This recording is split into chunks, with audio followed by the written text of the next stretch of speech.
The path that one takes in life is often something that we tend to believe we have the control over. The choices we make, the way they affect others, the outcome of those choices. All of it is something that we decide, right? But what if free will is merely just an illusion? Every choice that you've made was something that was decided by another person. Every path that you thought you chose was a preordained choice that was selected before you even knew the options. What if a sly blonde man in a red lucrative outfit hosting a mask was the one who decided your fate to be swallowed by some tragedy known as the Dark Tide? The power of the quill to shape the destiny of others is so powerful, in fact, that no one can resist the fate that it depicts, and everyone in the story is forced to just follow blindly. It's not something that Cantarella was able to break free from, nor Augusta, nor even the likes of a powerful sentinel resonator like Cardathea. No one has the power to defy the script, a story written by a man who is hated by the entire cast and players alike, Cristoforo. Only one stray arrow was able to tear through the fabrics of the script and write a new path, and that was Yuno, who had to trade her entire existence just to alter the course of the story, and not even change the overall outcome. That change brought about an even worse disaster. Instead of Augusta to bring the end to the world and inherit the roles of the Harbinger of the Dark Tide, it was Rover who was forced to take on that role. After all, who's a better main character for this immaculate story other than Rover himself, right? That's exactly where Rover found himself, as the Harbinger of the Dark Tide and the one who will bring about the end of Septimont, the very same region he was meant to save. This is part 2 of the 2.7 Septimont story, so if you're looking for part 1, then it should be available right down below, and part 3 is coming out shortly if it hasn't been out already. These videos take a lot of time to make, so make sure to like the video, and let's continue and go into this immaculate story that leads to the conclusion of Septimont. Rover returns to Septimont and is greeted by Yuno, who appears to be doing her normal task of assisting Septimont citizens.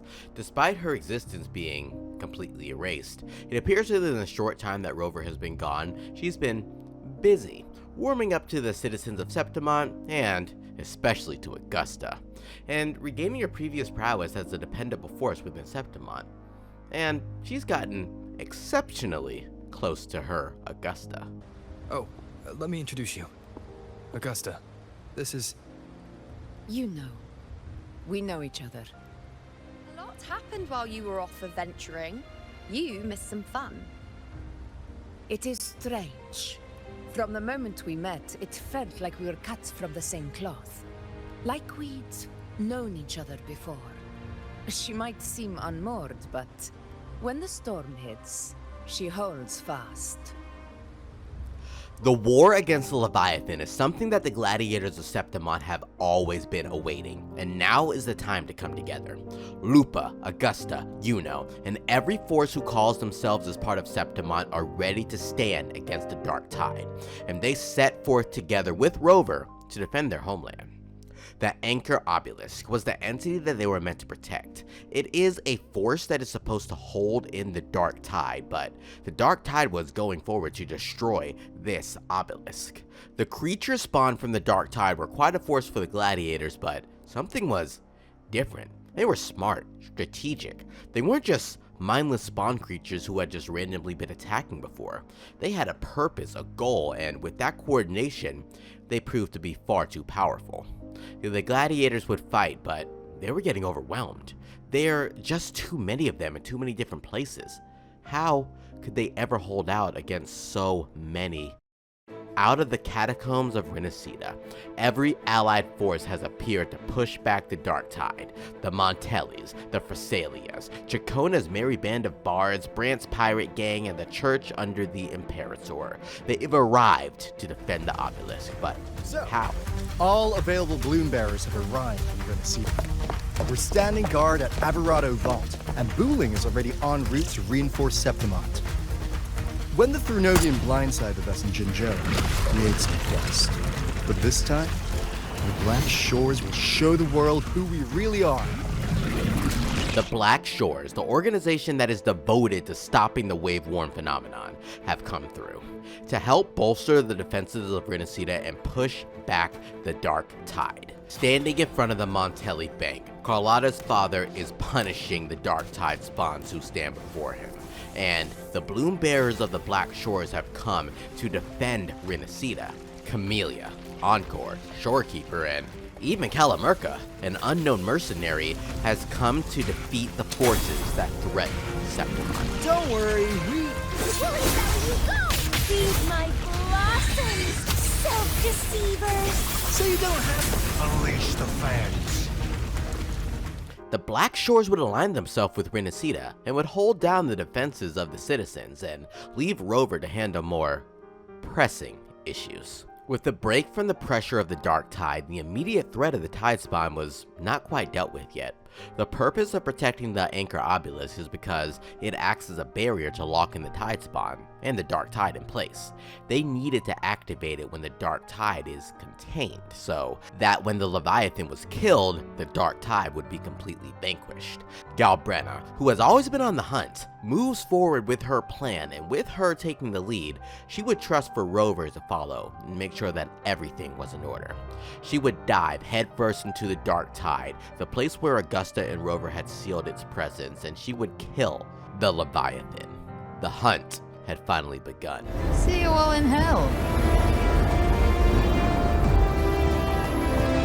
The moment she enters into the dark tide and journey to the home of the Leviathan, the Journey Paradise, the tide spawns would follow.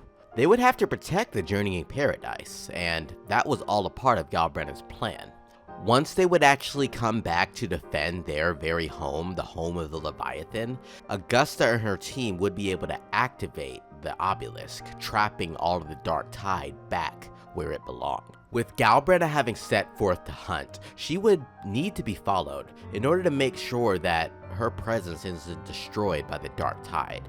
She would need an anchor as she was diving straight into chaos, something to stop her from being swallowed, and a resonator would need to act as that anchor. But who? Despite all of their efforts to nominate themselves instead of Rover to save Rover from the inevitability of his own sacrifice, Rover set all of their worries aside and exclaimed that he is the only choice to dive into the dark tide and kill Leviathan along with Galbrena.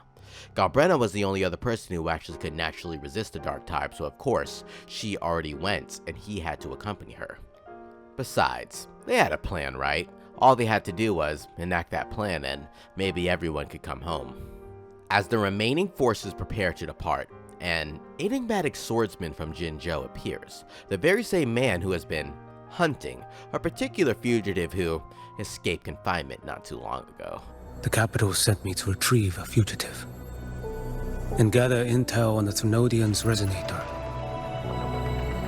Even while being blind to the intentions of everyone present, he can clearly see Rover's intent with this mission. Listen, every harbinger of the dark tide, Fenrico, NieR, the rest, they all met the same end. Death.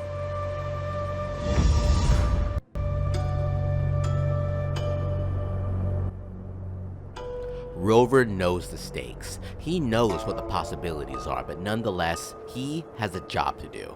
After all, he is Rover. Surely, he can accomplish his goals and save everyone, right? I accepted this long ago.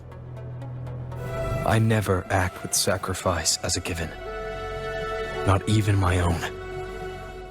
The plan was simple. Rover was the one who would naturally resist the dark tide, meanwhile everyone else from Rinascita could not. But there was no way that just he and Galbrena could actually take on the Leviathan and actually win, right? However, there's another way that everyone present could actually participate in the final fight, and that's the Phasaelius potions. Cantarella would be able to craft the potions for the main team, and they'd be able to actually assist in the fight against the Leviathan when the time was right. They'd be able to meet in the Journeying Paradise together, and they would put an end to the dark tide for good. If only they knew just how wrong that plan would be. With the plan set in motion and every player ready, Rover would take his leap of faith into the Dark Tide. He needed to be Galbrena's anchor, but it's not like he hasn't done this before with Yuno. He has jumped into the chaos and found Yuno and guided her back while they both learned about Yuno's past, which allowed Yuno to be whole again. But the difference here was, he knew next to nothing about Galbrena. Luckily, Chimera was there to guide Rover and Abby in order to uncover Galbrena's past, and it turns out, Galbrena was once that girl named Angel, the same girl whom Augusta had lost to the Dark Tide all those years ago in the City of Murmurs, Fabianum. Angel was always gifted with a forte, an immense power that won her battle after battle against other gladiators. Every other gladiator cursed her for her insane abilities, as they thought that she had won those battles thanks to that ability, but those very same gladiators would later realize that Galbrena was their hope. Angel was their hope. It wasn't just her strong resonance ability that had won those battles, she had trained and fought just as hard as the rest of them, and it was her will that allowed her to persevere. As the Dark Tide took over all those years ago, and it chose Angel as the strongest gladiator amongst them, it chose her to be the next Harbinger. But the ones who fell into the Dark Tide, the ones who lost their lives in the disaster in Fabianum, they gave their corruption to Angel in order for her to live on. It was the only thing that they could do, the only thing that they could do to save Angel. Lost in the Dark Tide, instead of letting the Dark Tide swallow her whole, instead of giving into the corruption, Angel decided to use that power. She would use that corruption for herself. She wouldn't be eaten by the Dark Tide. She would instead devour the Dark Tide and fuel her power herself. The power gained from the Thernodian, the power to eat different frequencies. This is the power that transformed Angel into something else. She's Galbrena, the flame demon. Time is running out. Disguise as Galbrena. Use their fear to drive them out. But alas, this time, the true Galbrena had come. So long as hatred burns, such frequencies shall nurture her rebirth. Run as you always do. Chimera, give me your devouring power. If I can consume her, I can end her rebirth. You dare bargain with me? This is a threat. Without me, you die too. You would not dare. Hunt with me or die with me. Your choice. You know the cost.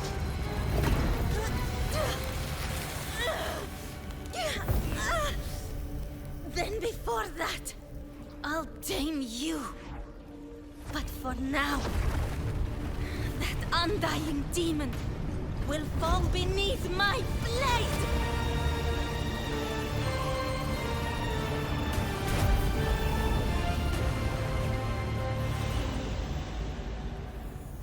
This name is now mine.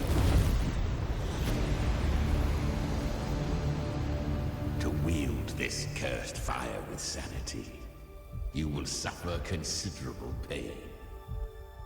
Is it worth it?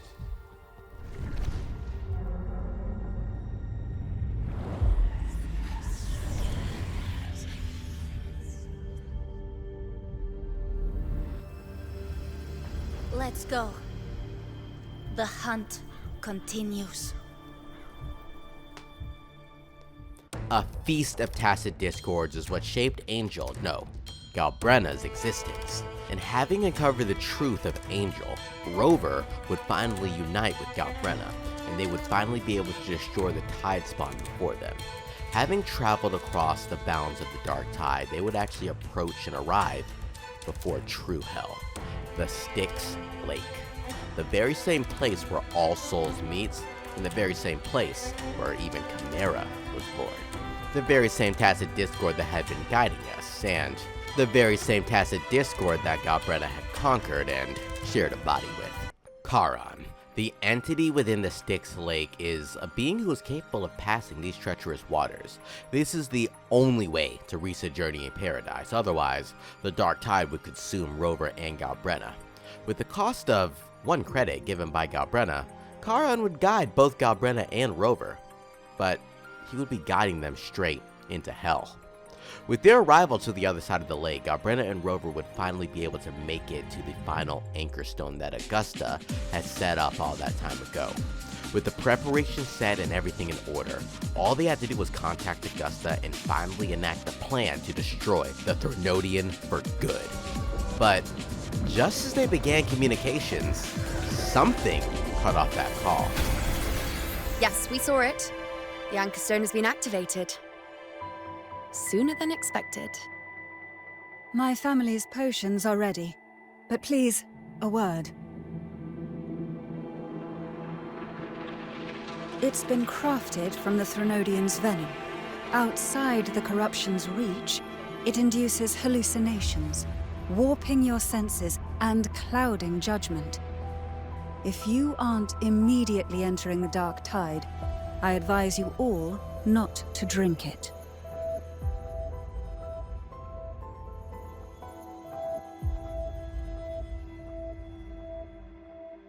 Ground defenses are holding, and no major fluctuations in the dark tide for now.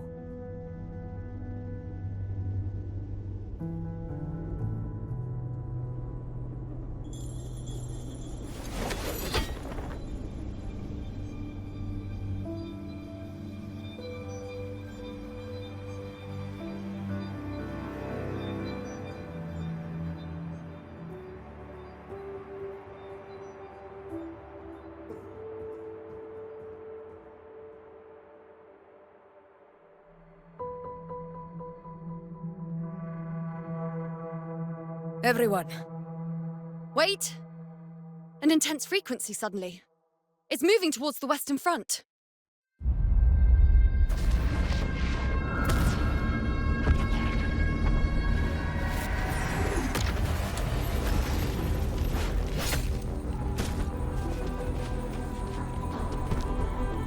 Is this the best the mighty gladiators of Septimont can offer?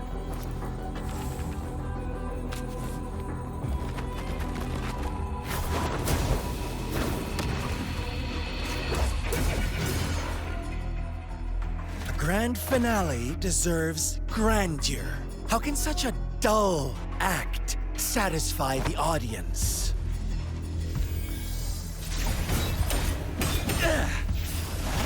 Oh, yes!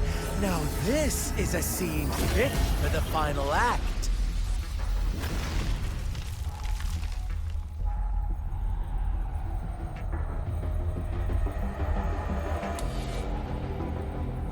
Blades do not discriminate. Leave. This one's mine. Oh, has Huanglong fallen so low, they now send a blind man to die? Prisoner Scar of Jinzhou. Surrender now. One strike is all it would take to end you. Surrender, and you may be spared pain. Oh, in an epic play such as this, I refuse an early exit. My orders were to bring you back, dead or alive. I never planned on bringing you back alive.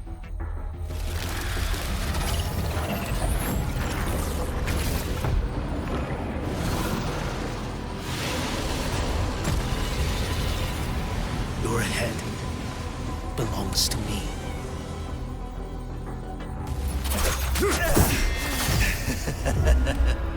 All this time, your eyes fixed on the tide.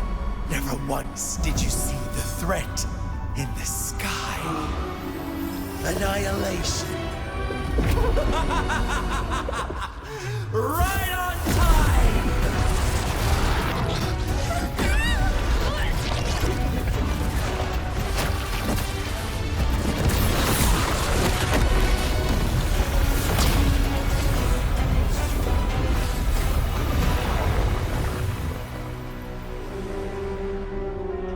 Scar's interference and their lack of awareness to check the very skies.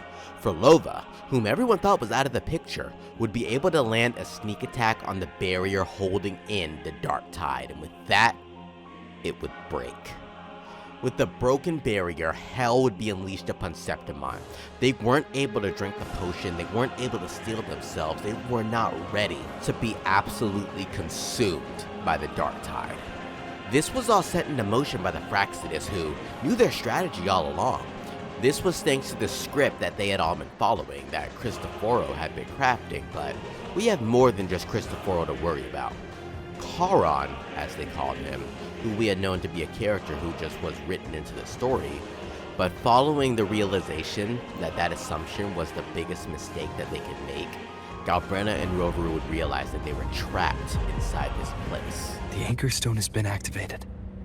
It will guide them through the Dark Tide. Watch out!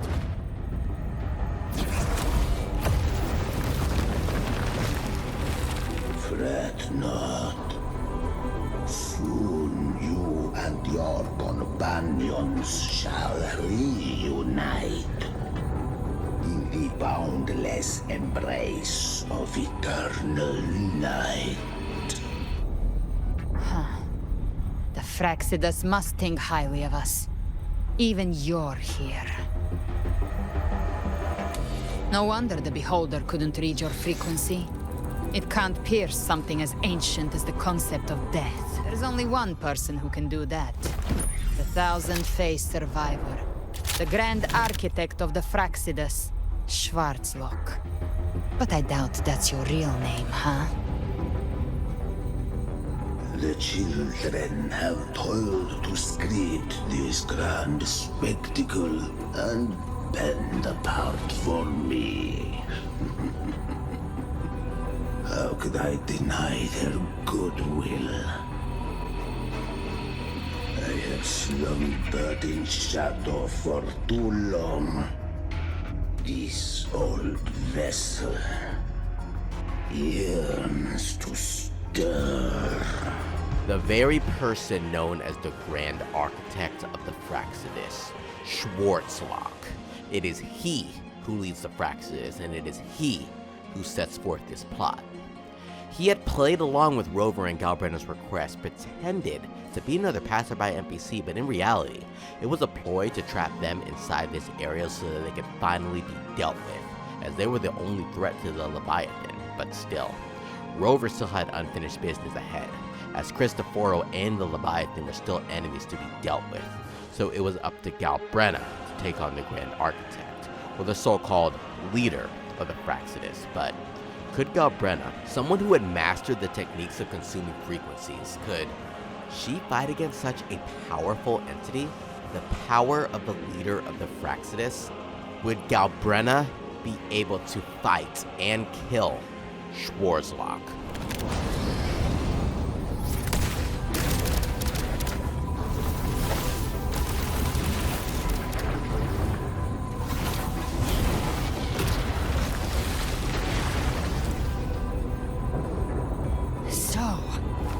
I was your true target all along. Indeed. Another stalemate awaited him. And you, the Revenant, returned from the Dark Tide. You are the one chosen to end Leviathan in our script. I know the power you wield.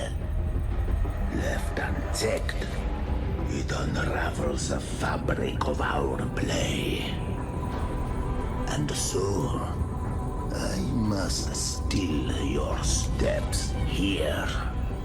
The Grand Architect may not be at his full power, but he still had the ability to shape his form into anything, and this would be but another clone of the real threat.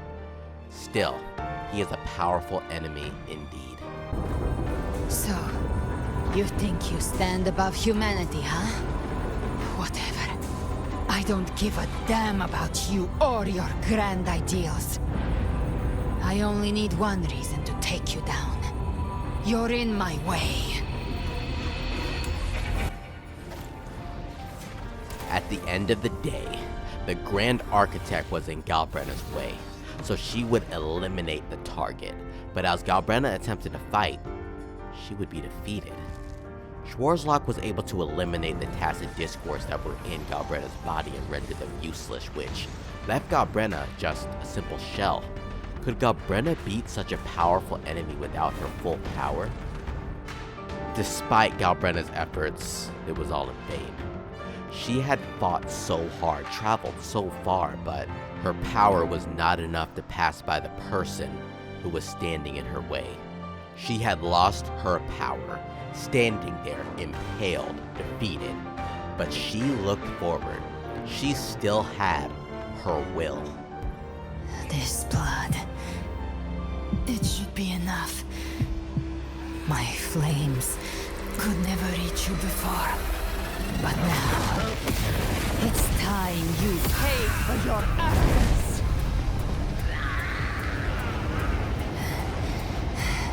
The hunt begins.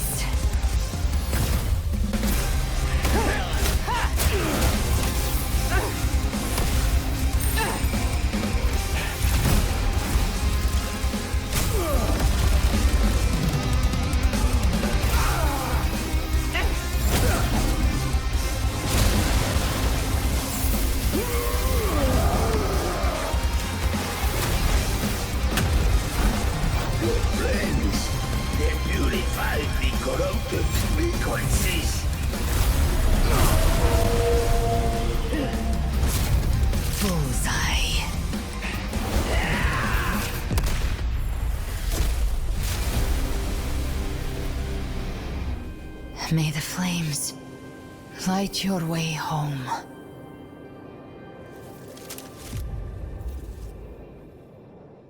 Galbrena, alongside the spirits cursed to damnation, the same people who sunk into the dark tide, the same people whose corruption she had absorbed, and of their own free will, they struck Schwarzlock with the flames that they held onto for all of these years. This wasn't just Galbrena's victory, it was every person in Septimon whose will rose forward to end the existence of the Grand Architects within the journeying paradise. May the flames light your way home. While Galbrena may have won her fight, the same cannot be said for Rover, who stood before Cristoforo with Abby, who was barely hanging on to survival. Void here, and don't click off quite yet. These story reviews are really enjoyable to make, but as of lately, the views from them have been pretty bad. I love to continue making this content and for it to be a priority on the channel, but if the viewership for this type of content is just so low, then I'll have to prioritize my time on other projects in order for the channel to actually continue to grow. So if you do enjoy these videos and you want to see this type of stuff, then like this video, subscribe to the channel, and share this content for anyone who's interested in the Wuthering Waves story and to actually be more involved in Wuthering Waves lore. I'd love to make this a staple to the channel, and I would love to actually dive more into lore topics for Wuthering Waves. So supporting this content is the best way to allow me to do so, because these videos take a tremendous amount of time to actually create. Thank you so much, and this has been VoidEnigma out.